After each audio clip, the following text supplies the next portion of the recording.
Have you ever wanted to cross somebody's mind, or to maybe make somebody think of you more fondly, or maybe to send a little message that you miss somebody or that you're sorry, or just connect with somebody on a deeper level? In today's video, we're going to talk about how that is possible, and I'm going to actually teach you how to do it because you know what?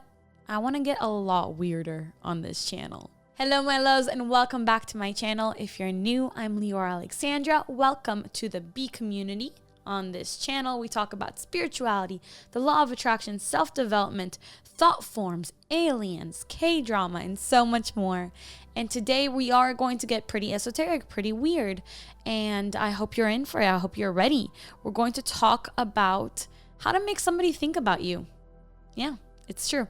This is also a way to make somebody dream about you, how to show up in somebody's dreams. We could go deeper into the dream work on another video, but for today, we're just going to do a little exercise that will cause somebody to think about you. But before we get into today's video, a word from our sponsor, aka me. So if you don't already know, I have my own spiritual jewelry line called Alchemy by LA, Alchemy by Leeor Alexandra, yours truly. We make these gorgeous amulets. They're little pieces of art, and each one of them bears 3 Hebrew letters that are basically the creation codes of all of existence, of reality. In the beginning was the Word, and the Word was with God, and the Word was God. We have an amulet for anything that you're looking for, and basically what these do is they enhance your intention, they amplify your manifestation, and each one of them protects from negative energy as well. Our amulets are made in high quality sterling silver and dipped in a thick layer of 18 karat gold. The reason why we do sterling silver is because this is a deflective metal. It's protective and it enhances your whatever is good that you want, all the positive properties that you want to amplify, while protecting you from negativity, from all the darkness, all the things that you don't want to absorb. It literally deflects, so it doesn't even absorb it. You don't have to cleanse your amulets. These codes amplify the intention of the wearer. We have an amulet for divine healing, for calling in your soulmate, for calling in wealth, for fertility, creativity, psychic enhancement, psychic protection. We have one for physical protection, the guardian amulet. We have one for balancing. That's our original, the balancing amulet. We have an amulet for joy, for calling in bliss. If there's something that you're looking for, you can likely find it on there. And if you don't know what you need right now, there's a quiz on there that you can take that's going to tell you what the best amulet is for you and also give you a discount code. Actually, I'm going to give you an even better discount code right now because over the years, we've gotten thousands of testimonials about how good people feel once they put these amulets on. People have been wearing them since my first launch back in 2018. You feel the loving energy and the intention that goes into these necklaces. Now, this is a family own business. This has never left the hands of my family. All our energy and my intention for you, I pray over them and send them to you with so much love. So if you want to get yours, even if you want to get our solid gold ones, which hold value, of course, and you'll be able to give it to your great-grandchildren one day, it could be a family heirloom, you can use my code DIVINE10 for 10% off your order, however many you want to order. If you want to get the solid gold, if you want to get the sterling silver dipped in 18 karat thick gold, whatever it is, because gold is forever, baby. And I'm loving sponsoring my own videos. Why not? I make great things. So I'm going to put a link down below so you could check out the amulets.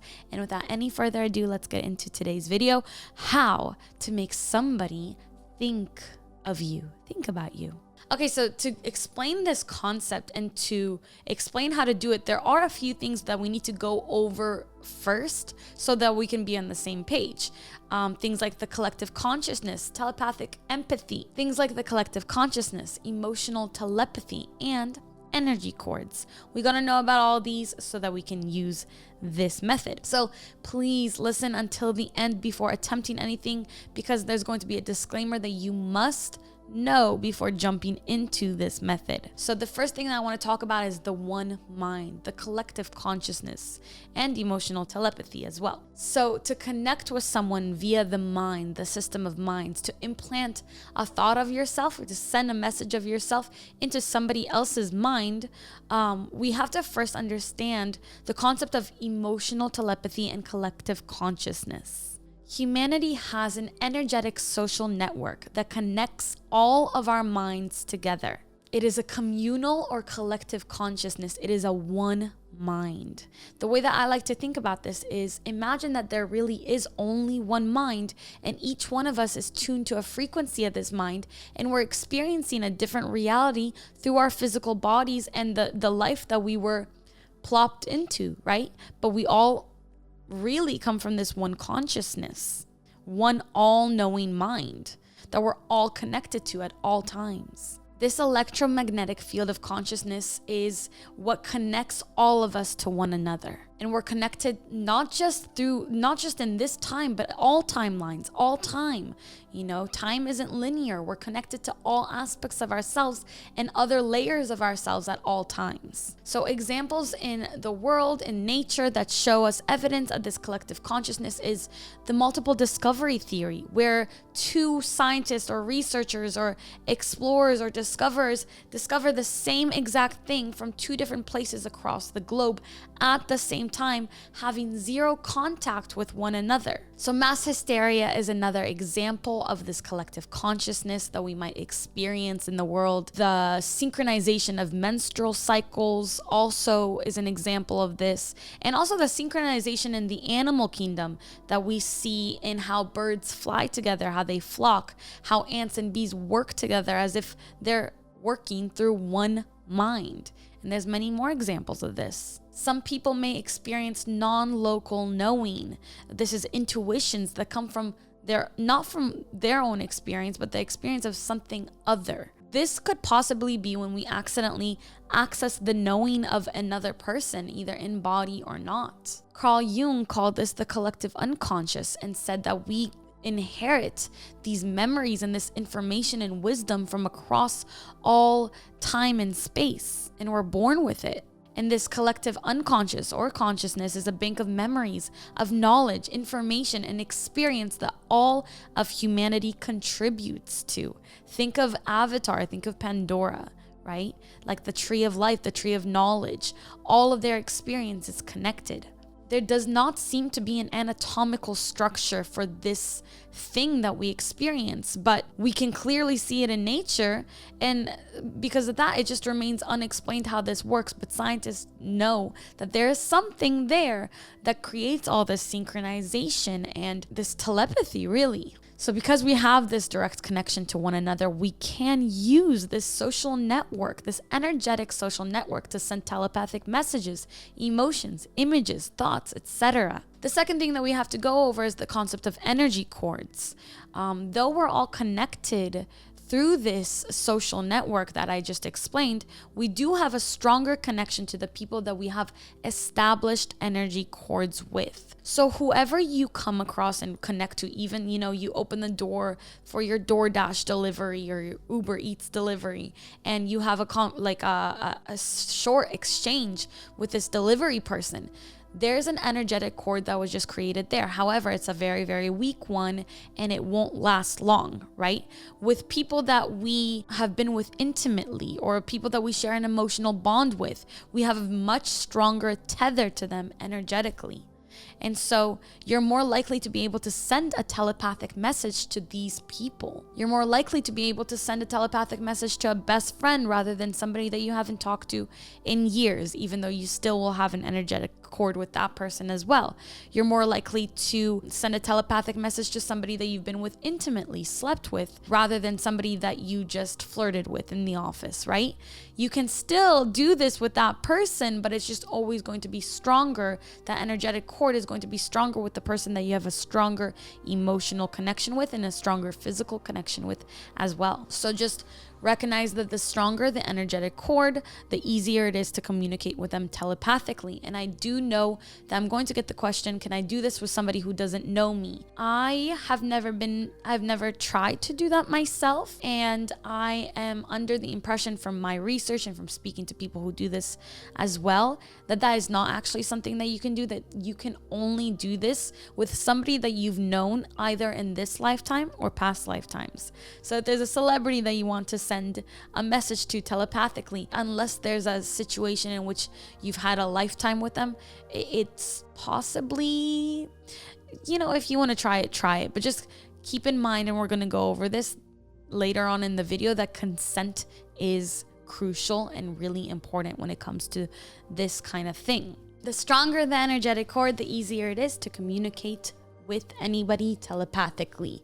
So now this is where the disclaimer comes in. There may be spiritual consequences to implanting yourself in the mind of someone who might not want to be thinking about you, because if you are met with any resistance, energetically or mentally, any sort of feeling of no or stay out, you must back away. No still means no, even in the astral realm, even in the energetic realm. You must also have only good and pure intentions while doing this. This is really important. You should not be trying to force anybody to think about you or do something against their will. In fact, I would only personally use this to send unconditional love to somebody that I want to just shower with my love. If you want to also forgive somebody, you can do this. You can use this telepathic communication. If you want to apologize to somebody, you can do this. But you shouldn't have any other agenda. Be aware that if your intentions are even a tiny bit impure, there may be spiritual consequences. So really make sure that you're coming from a place of utmost love. You're not trying to get this person to be a certain way or really think about you a certain way, except for, sending them love and having them think of you more fondly and think of you in a loving way, and maybe receive that forgiveness that you're looking for, or give them the forgiveness that you want to give them, right? If you're not communicating in other ways. For example, I know somebody who used this to work on her relationship with her father. She and her father were no longer talking. They were not in communication, and they lived really far apart. But she did this method, and she sent him her love and forgiveness, and also asked for forgiveness herself. And when she did this, just a few months later, her father did reach out to her after years of not speaking to each other. So this is a beautiful method to really heal your connection to somebody else. Remember that telepathy must be conducted with integrity, with honesty and compassion for this other person. You should also be aware that you might accidentally or purposely see something in this person's mind that may be private to them and they don't want you to see. And if that happens, you should not be looking for private information in anybody else's mind. That will cause spiritual consequences. But if it does happen, you make sure not to betray their trust by not talking about this to anybody else and keeping that secret. But the ideal circumstance is to not pry into anybody's mind. You're just going to send a little message of love, right? Now that you understand the mechanism and the possibility of what you can do, let's get into how to actually do it. So you first have to understand that the person that you are sending this message to, communicating with, unless you let them know ahead of time that you're going to be doing this, they're not going to be consciously aware that you are sending them this message. You might feel that their subconscious connects to you and you feel this energy of that person, and you might even receive a response from them telepathically, but that's not necessarily going to be a conscious thing for this person. So you might receive an answer from them, like you might tell them, I love you, and here I love you back. But then ask later if they experience this, and on a conscious level, they did not. So they'll be like, no, what are you talking about? There might be circumstances where the other person is super psychic and they do know that this is consciously happening. But most of the time, this is going to be a subconscious thing. You're going to send this person a message. They might text you right away because they feel or think about you, right? Or you might show up in their dream later that day, later that night. And they might reach out to you the following day or in a week or, whenever they feel like they want to.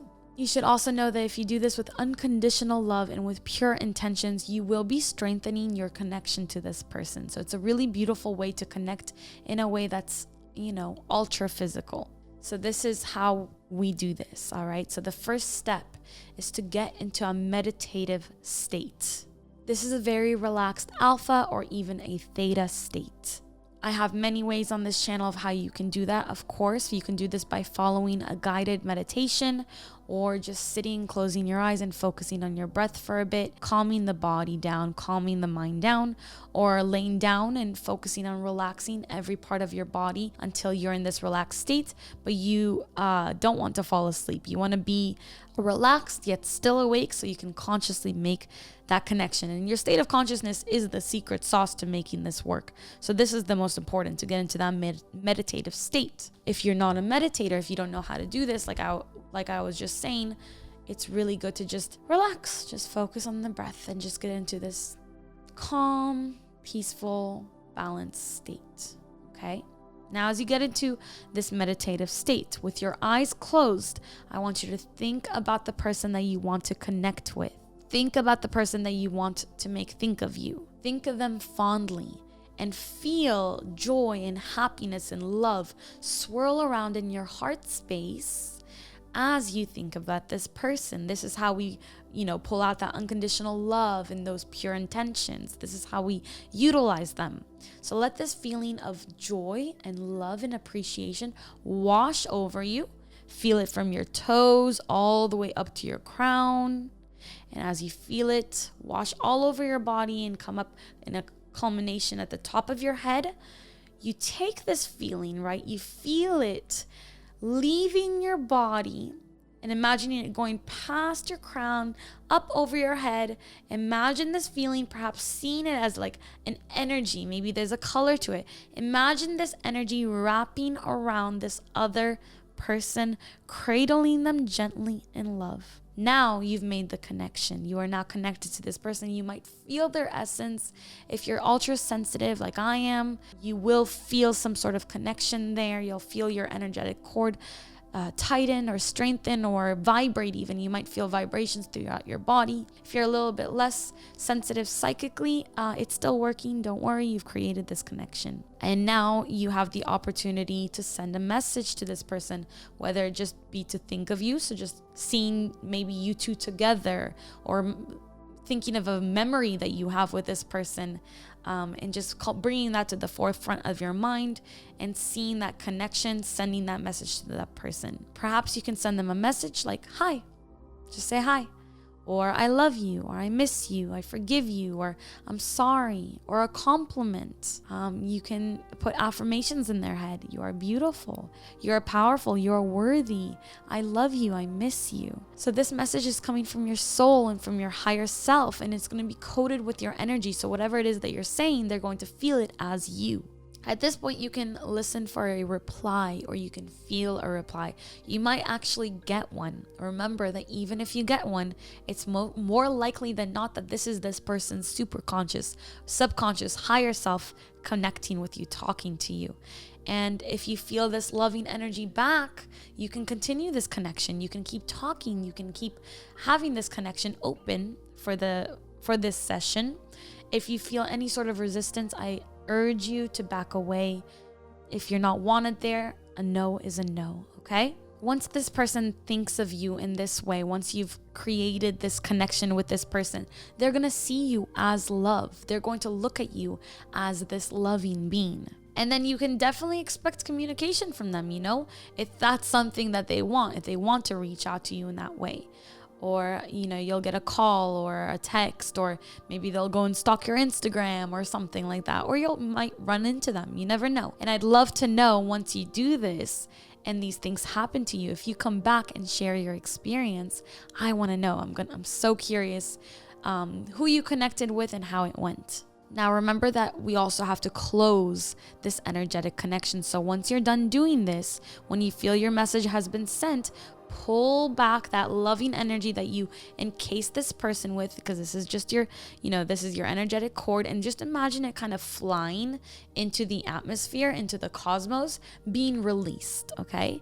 And then coming back to you cleansed, refreshed, pure, like a layer of skin wrapping you with this energetic love, feeling that light, that energy returning to your body. And consider maybe imagining a door closing to make sure that that energetic connection is now closed and that you're not seeping any energy out of your body. Once again, remember that this method must be used to spread love. And if it is used for nefarious reasons, there will be energetic, spiritual, and karmic consequences. So don't mess with this stuff. Okay? Only do it with pure intentions. And I know that this is by far the most esoteric lesson I've ever shared on this channel, but I'm kind of feeling like I want to just put it all out there. So if you're into it, it will really help me if you give it a thumbs up, give this video a thumbs up, comment below your experience with it or who you're going to connect with. If you have any questions, please comment. I do my best to answer within the first couple of hours of the video being live. Let me know what you think of it. I hope you enjoyed. I love you very much. Make sure to check out Alchemy by LA if you want to support the channel, if you want to support me, and also treat yourself to divine creation codes that will help you manifest your desires. I love you. Thank you for spending some time with me here today. And until my next video, keep your vibrations way, way, way up. Bye.